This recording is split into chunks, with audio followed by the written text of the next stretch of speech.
Bonsoir à tous, bienvenue à ce flash d'information. Commençons tout de suite par la France où se tient depuis ce matin la réunion du groupe consultatif sur le plan national de développement 2016-2020. La Côte d'Ivoire a réussi le pari de la mobilisation de ses partenaires pour le financement de ce deuxième PND.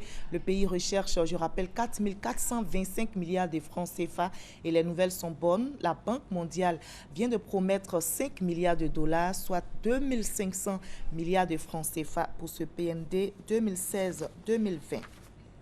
Les augmentations au-delà de 10% sur les factures d'électricité depuis le mois de juillet 2015 seront remboursées aux clients de la CIE, compagnie ivoirienne d'électricité. Ainsi en a décidé le gouvernement ivoirien pour soulager les populations et lutter ainsi contre la vie chère. Cependant, une question demeure. Comment se fera le mode de calcul? Autrement dit, comment la CIE procédera-t-elle au calcul du montant total dû aux abonnés? Nous aurons les éléments de réponse dans le reportage d'Adama Kone ce soir à 20h.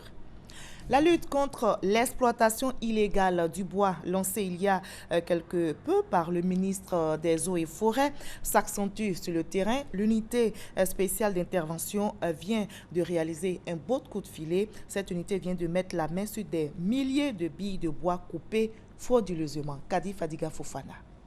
La forêt se fait rare en Côte d'Ivoire. Plus de 400 000 mètres cubes de bois sont exploités chaque année. La superficie des forêts est passée de 16 millions d'hectares à 2 millions d'hectares.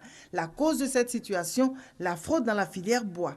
Alors, depuis sa prise de fonction, Dakouri Tablé, ministre des Eaux et Forêts, et ses collaborateurs mènent la lutte contre l'exploitation illégale du bois.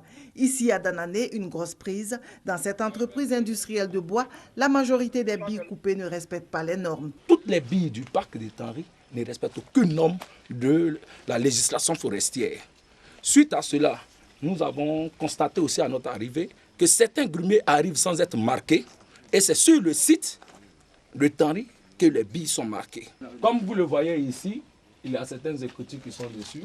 Le numéro de la bille existe, mais il n'y a aucun marteau pour pouvoir savoir quelle est la société qui a exploité. Il n'y a pas ici de numéro de périmètre, il n'y a aucun marquage offert. Or, normalement, une bille doit montrer son origine à travers le numéro du périmètre et quelle est la société qui a exploité. Et cela, c'est le marteau. Et maintenant, le numéro de la bille permet de pouvoir savoir combien de billes ont été coupées sur le périmètre. Et donc, cela démontre que la traçabilité de cette bille ne peut pas être suivie. Il n'y a aucune origine parce qu'on ne pourrait jamais savoir où la bille a été coupée. Conformément à la procédure, l'entreprise Tanry de Danané est donc fermée et une enquête diligentée va situer l'ampleur de la fraude et les conséquences judiciaires à donner. Déjà, la traque des fraudeurs dans l'exploitation forestière a permis dans les villes de Toumoudi et Mans la saisie d'importantes quantités de bois sciés et de billons d'étec. Une fraude massive qui fait perdre à l'État chaque année plus de 22 milliards de francs CFA. Ce sont les responsables de prison. Ils sont en formation à Abidjan à l'initiative du Comité international de la Croix-Rouge. Ces responsables des structures pénitentiaires viennent de 9 pays francophones. Ils renforcent ainsi leurs capacités sur les nouveaux outils théoriques et pratiques pour traiter efficacement les questions humanitaires dans les prisons. La formation a débuté ce matin. Elle est présidée par le ministre ivoirien de la Justice, Sansan Kambile. Au Nigeria, on tente de trouver une solution pour empêcher la grève annoncée par les syndicats. La grève entre en vigueur en principe demain pour protester donc contre la hausse des prix du carburant au Nigeria. Le gouvernement qui veut éteindre cette grogne sociale négocie avec la Confédération des travailleurs du Nigeria afin de trouver des accords. La Cour suprême mauritanienne a ordonné aujourd'hui la remise en liberté immédiate des militants anti-esclavagistes condamnés à 2 ans de prison ferme en janvier 2014. La Cour a requalifié les faits en délit passible d'1 an d'emprisonnement maximum. Et officiellement, sachez que l'esclavage a été aboli en 1981 en Mauritanie, mais certaines de ces pratiques perdurent. Une situation dénoncée par Biram Ould, candidat malheureux à l'élection présidentielle de juin 2014. Au moins 43 morts, c'est le bilan d'une nouvelle série d'attentats à Bagdad aujourd'hui. La capitale irakienne vit ainsi une deuxième semaine consécutive de violence.